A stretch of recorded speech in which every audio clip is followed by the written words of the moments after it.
terbelahlah lautan. Musa lewat dengan para sahabat dan pengikutnya. Viral, polisi di Bengkulu menjadi imam dan beri tausiah ke tahanan. Tengah beredar video yang menampilkan seorang anggota polisi yang sedang memberikan tausiah kepada tahanan. Di dalam video itu, tampak polisi itu duduk bersila sambil menggunakan kopiah, sementara di balik trali besi ada beberapa orang yang khusyuk mendengarkannya.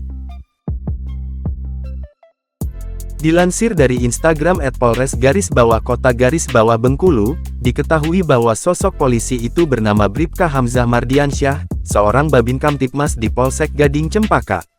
Selain memberikan tausiah, Bribka Hamzah juga mengimami sholat Isya dan Tarawih, serta memimpin pembacaan zikir dan doa yang diikuti oleh tahanan tersebut.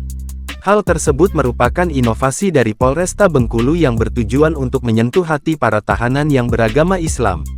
Kapolsek Gading Cempaka Kompol Kadek Suwantoro menerangkan, kegiatan salat tarawih berjamaah diikuti oleh seluruh tahanan Polsek Gading Cempaka yang beragama Islam. Para tahanan dengan antusias mengikuti sholat Isya berjamaah, kemudian dilanjutkan dengan zikir, doa, ceramah dan sholat tarawih yang diimami Bribka Hamzah Mardiansyah, kata Kompol Kadek Suwantoro.